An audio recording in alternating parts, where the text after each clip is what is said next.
ձեզ հարգելի գործընկերներ, արձակուրդներն ավարտվեցին, չնայած երևի ոչ ոք արձակուրդի չի զգայնացել այս ընթացքում, նաև ձեզնից ենթադրում եմ։ Սկզբում ես կցանկանայի անդրադառնալ տեղական ինքնակառավարման մարմինների ընտրությունների հետ կապված, քանի որ սա կարևոր փուլ է բազմաթիվ ըստեյության, համարյա բոլոր մարզերում տեղական ինքնակառավարման մարմինների ընտրությունները հիմնական կարևորագույն հարթակներ, եթե կարելի այդպես ասել, Վանաձոր, Գյումրի քաղաքներն են, ինչպես նաև բազմաթիվ այլ բնակավայրեր։ Կարևորագույն խնդիրը, որպեսզի ընտրություններն անցնեն օրենքի շրջանակներում, ինչպես մենք բազմիցս ասել ենք հայկական վերածնունդ կուսակցությունը, բազմաթիվ բնակավայրերում, մեր բազմաթիվ համայնքներում, համարյա բոլոր տեղերում առաջադրել է գյուղապետերի, քաղաքապետերի, ավականու անդամների թեկնածուներ եւ մենք ակտիվորեն մասնակցելու ենք այս գործընթացին եւ այսօր արդեն մասնակցում ենք։ Մնացածը արդեն կտեսնենք։ Կարծում եմ սա նաեւ կլինի որոշակի լակմուսի թուղթ տեսնելու եւ վերլուծելու համար այն գործընթացները, որոնք տեղի կունենան, որովհետեւ նաեւ ապրիլի 2-ին 2017 թվականի տեղի են ունենալու ազգային ժողովի ընտրություններ եւ այնուհետեւ մեկ ամիս հետո ըստեյության նաեւ Երևան քաղաքի ավականու ընտրություններ են։ Այդպես որ սա մենք դիտարկում ենք որպես կարևորագույն գործընթաց։ Հիմա պատրաստ եմ պատասխանել ձեր հարցերին։ Newsbook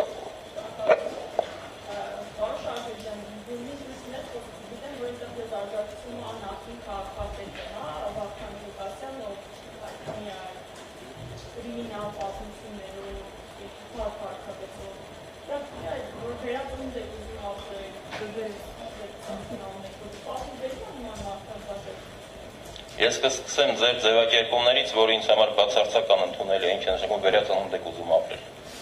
Ես ձեզ ասում եմ, ուրեմն ես ձեզ ուղղակի խորհուրդ կտամ, եթե հարցը տալիս եք ոչ այդ ոչով եւ այդ տարբերակներով։ Հիմա ինչ վերաբերվում է Գյումրու ընտրություններին մենք ներկայացրել ենք ցուցակ, որը գլխավորում է Հովհաննես Մարգարյանը եւ մեզ աջակցում են բազմաթիվ քաղաքական գործիչներ, հասարակական գործիչներ, անհատներ, մասնագետներ, որովհետև Հովհաննես Մարգարյանը նախ եւ առաջ ընդունված եւ սիրված է ամբողջ Գյումրիում, սա մեկ, որովհետև նա երկար տարիներ խոսել եւ պայքարել է Գյումրու հիմնախնդիրների համար, սա երկուս, եւ դրանից բացի բազմաթիվ մարդիկ տարբեր խավերից եւ տարբեր հատվածներից աջակցում են այն ցուցակին, որը հայկական վերածնունդը ներկայացրել է Գյումրու ընտրություններին մասնակցելու համար։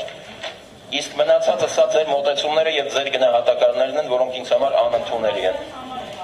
Ես ձեզ նորից ասում եմ, կան բազմաթիվ մարդիկ։ Վարդան Ղուկասյանը ինքը որպես Գյումրու նախկին քաղաքապետ իր մոտեցումները ինքը կարտահայտի։ Իսկ Հովհաննես Մարգարյանին աջակցում են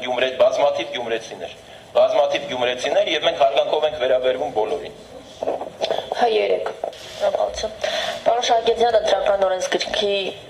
շուրջ ձեռքբերված համաձայնությունը վերջին փաստաթուղթը ստորագրված ինչ կարող է տալ ընտրական գործընթացներին եւ երկրորդ հարցը վարչապետի փոփոխության հետ կապված ձեր դիտարկումները։ Շնորհակալություն։ Տեսեք, ընտրական օրենսգրքի հետ կապված նախ ստորագրվել է հայտարարություն։ Ես ուղղակի ի սկզբանե կցանկանայի ասել, որ ոչ այդքան պատվաբեր եմ համարում այն փաստը, որ մի անգամ արդեն հայտարարություն ստորագրվել էր, եկել էր ազգային ժողով ընտրական օրենսգրքի փոփոխությունների նախագծի տարբերակով, քննարկվեց, այնուհետև ետ տարվեց, իսկ այս տեսանկյունից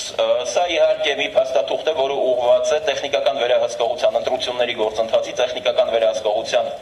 բարելավմանը, սա կարևոր է եւ նաեւ ոչ խոչընդոտելու համար ամբողջական գործընթացը մենք մասնակցել ենք եւ միացել ենք այս հայտարարությանը։ Դրանից բացի բնականաբար մենք ունենք մեր առաջարկությունները, որոնք ի սկզբանե ունեցել ենք նաեւ նախորդ գործընթացի ժամանակ, հատկապես բարելավելու համար ամփոփման եւ հաշվարկների մեխանիզմները։ Հիմա կարևորում ենք այս փաստաթղթի մեջ եւ ես այդ մասին մի քանի անգամ արդեն ասել եմ, նախ եւ առաջ on-line, ուրեմն ռեալ ժամանակում on-line հեռարձակման հնարավորությունները, որը տրամադրվելու է եւ որի վերաբերյալ համաձայնության մեջ կա, հայտարարության մեջ կա համապատասխան կետ, կարևորում ենք իհարկե նաեւ ցուցակների ներկայացնելը, ընտրողների միաժամանակ չեմ կարծում, որ սա իհարկե միակ այն տարբերակն է, որը բացարձակ մաքուր կդարձնի ընտրությունները, սակայն սա եւս մեկ մեխանիզմ է։ Եվ մի շարք այլ մոտեցումներ։ Կան մոտեցումներ, որոնց առաջարկությունները մենք նախկինում ենք նաև արել, որոնք ուրեմն ամրագրված չեն եւ մենք դա նաև ազգային ժողովում քննարկումների ընթացքում եւ որոնց ուրեմն նախագծի քննարկումների ժամանակ առաջարկելու ենք եւ ես նույնպես այդ մասին խոսել ենք մասնավորապես զանգվածային լրատվության միջոցների, ուրեմն աշխատակիցների քանակով նրանց մասնակցության սահմանափակման հիմնախնդիրը, որովհետև կան բազմաթիվ կայքեր, որոնք ասենք ունեն 50-ից պակաս աշխատակիցներ եւ նրանք չեն կարողանալու ուրեմն իրենց գործունեությունը իրականացնել, չնայած այս կայքերը ակտիվ են հասարակական եւ քաղաքական դաշտում։ Հասարակական կազմակերպությունների դիտորդական առաքելության հետ կապված նույնպես կան սահմանափակումներ, մենք առաջարկում ենք փոխել եւ առաջարկելու ենք, որովհետեւ սա նույնպես կարեւոր է թափանցիկության բարձրացման հետ կապված եւ այլն։ Ամփոփման, հաշվարկման եւ ամփոփման մեխանիզմների վերաբերյալ անցյալ անգամ մենք նաեւ առանձին այդպիսի առաջարկություններ ենք կատարել։ Կցանկանա եւս մեկ անգամ շեշտել, որ սա եւ դա ամրագրված է նաեւ հայտարարության տեքստում, որ սա չի դիտարկվում որպես իհարկե համաձայնություն օրենսգրքի հետ կապված բացարձակապես, քանի որ բազմաթիվ խնդիրներ կան եւ մասնավորապես տարածքային ցուցակները մենք կողմնակից ենք եւ կողմնակից ենք եղել, որպեսզի ունենանք դասական համամասնական ընտրակարգ, իսկ տարածքային ցուցակները, որտեղ քվեարկվում են այլ անհատների համար, սա ըստ էության նույն մեծամասնական համակարգին համապատասխան մոտեցումներ են։ Եվ այս տեսանկյունից մենք կողմ չենք սրան։ Սա ուղղակի հայտարարություն է, որը ուղղված է տեխնիկական բարելավմանը, դա մենք դրական ենք գնահատում եւ այս տեսանկյունից նաեւ միացել ենք, որպեսզի գործընթացը չխոչընդոտվի, բայց հրապարակայնության ապահովման on-line հեռարձակումը սա կարևոր մեխանիզմներից մեկն է։ Ինչ վերաբերվում է ձեր երկրորդ հարցը, վարչապետի փոփոխությանը։ 3 օր է դեռևս նշանակված է, մենք այսօր բնականաբար պետք է ներկայացվի ծրագիր, այդ ծրագիրը կտեսնենք։ 3 օր է ներկայացված է, չենք ուզում այս րոպեին գնահատականներ տալ, աշխատանքը կլինի, մենք աշխատանքը կտեսնենք, կգնահատենք։ Հաջողություն ենք մաղթում իհարկե, ուղղակի մի հայտարարություն կար, որը ուշագրավ էր, այն է, որ բիզնեսներ չեն խլվելու, սա նշանակում է, որ բիզնեսներ են խլվել։ Սա եթե դա այդպես է, ապա սա իհարկե խիստ բացասական է, չնայած մենք բազմիցս խոսել ենք տնտեսության օլիգարխիզացիայի, մոնոպոլիզացիայի դեմ, բազմաթիվ անգամ։ Սա է հիմնականում, 3 օր է դեռևս աշխատում է, մենք մեր գնահատականները կտանք աշխատանքի ընթացքում, եթե լավ կլինի, հաջողություն կլինի, շատ լավ, մենք լավին կասենք լավ, վատին կասենք վատ։ Ռեպլիկե Հարթակ եմ հարցը տալ։ Հարթակ եմ խնդրում։ Ուրեմն Արոն Շարգեզյան, երեք վարչապետը խոսեց, որ երկարաժամկետ այս ծրագրերում իրենք չեն կարող ինչ-որ շատ արագ հաջողությունների հասնել, այսինքն իրենք ասում են կախարդական հայտիկ իրենք չունեն, սա նոր վարչապետի խոսքն է, որ մեզանից հրաշքներ մի սպասեք, դա առաջի հարց։ Երկրորդը, 3 հանձնարարություն տրվեց պետական եկամուտների կոմիտեին, որ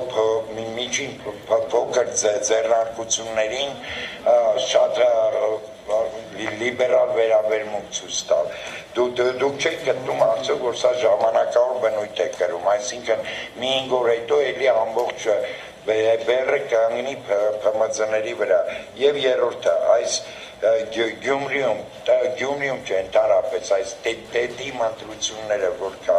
սեպտեմբերի 18-ին եւ հոկտեմբերի 2-ին, չեք գործընթացը ինչպես է ցույց տալիս, խոչընդոտներ լինելու են ընտրության օրին կամ դրա նախաշեմին եւ ինչպես է պայքարելու ընտրակ կեղծիքների դեմ։ Շնորհակալություն։ Ուրեմն հարցերը մի քիչ շատ է, ես փորձեմ հերթով պատասխանել։ Կախարդական փայտիկի հետ կապված, կախարդական փայտիկ ոչ ոք չունի, բնականաբար, եւ այս տեսանկյունից, ինչպես ես արդեն իսկ պատասխանեցի, պետք է սպասենք աշխատանքին, ինչպիսին կլինի այդ աշխատանքը, այդպիսի գնահատականներ կտան։ Ու Հայաստանում ավանդական ոչ մի վարչապետ իհարկե կախարդական փայտիկ չունի եւ աշխարհում ոչ մի տեղ չունի։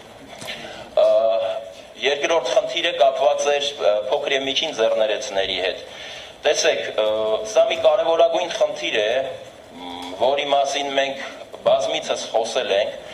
Փոքր եւ միջին ձեռներեցությունը այսօր, եթե խոսում ենք Հայաստանում միջին խավի ձևավորման եւ այլնի վերաբերյալ, այդ փոքր փոքր եւ միջին ձեռներեցությունը պետք է պաշտպանվի, բայց ամենաանպաշտպանը հենց փոքր եւ միջին ձեռներեցներն են։ Ինչպիսին կլինի այդ որոշման կատարումը, եթե որոշումը կա, եթե այն կկատարվի, եթե երկարաժամկետ կլինի եւ կթողնի դրական ազդեցություն, շատ լավ, մենք սա դրական է իհարկե, բայց սա նաև վերջին ժամանակահատվածում օրինակի համար փոքր եւ միջին ձեռներեցության պաշտպանության խնդիրները որպես կանոն մղվում են երկրորդ պլան։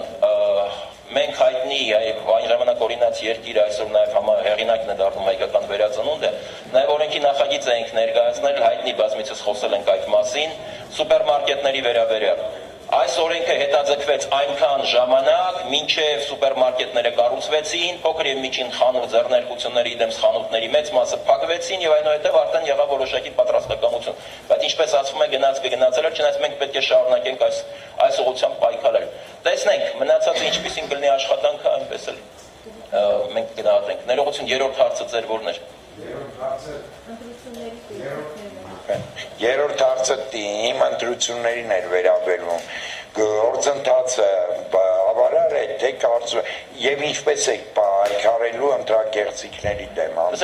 Ընտրակեղծիքների դեմ իհարկե պայքարելու ենք մեր բոլոր հնարավորություններով, այդ թվում եւ հանձնաժողովի անդամներով եւ մնացած բոլոր մեխանիզմներով։ Միաժամանակ ես կարծում եմ, որ ընտրակեղծիքների դեմ պայքարը եւ հնարավոր ընտրակեղծիքների դեմ պայքարը դա միայն հայկական վերածնունդի խնդիրը չի, դա բոլոր քաղաքական ուժերի, հատկապես ընդդիմադիր քաղաքական ուժերի խնդիրն է եւ ես այստեղ նաեւ ընդդիմադիր ուժերի մեջ համագործակցության, ուրեմն կոորդինացման մեծ հնարավորություններ եմ տեսնում, ապահովելու համար պայքար ընտրակեղծիքների դեմ եւ նորմալ ընտրություններ։ Մնացածը կտեսնենք, որովհետեւ տարբեր համայնքներում ընտրությունները տարբեր ժամանակահատվածում են եւ փորձը նաեւ դա ցույց կտա իհարկե։ Այլ հարցեր չկան, շնորհակալություն։ Եվ ներողություն, ես ավարտեմ ուղղակի երևի հարցը անավարտ մնաց, Newsbook-ի, եթե չեմ սխալվում։ Դուք ասացիք նաև Վարդան Ղուկասյանի վերաբերյալ, ես հարգանքով եմ վերաբերվում Վարդան Ղուկասյանին, որ աշխատել է երկար տարի քաղաքապետ Գյումրիում, Գյումրին նաև ինձ համար շատ հարազատ քաղաք է եւ ես բավականաչափ ուշիվ հետևել եմ բոլոր քաղաքապետների աշխատանքին եւ եթե ուշադրություն դարձնենք նաև սովետական տարիներին, որտեղ իմ մանկության մի մասը նաև այնտեղ է անցել, այնպես ինչ վերաբերվում է դիրքորոշումներին, արդեն իրենց դիրքորոշումները կարտահայտեն, որովհետև սա ընտրություններ են եւ սա կուսակցական ընտրություններ են։ Եվ շնորհակալություն այսքանը։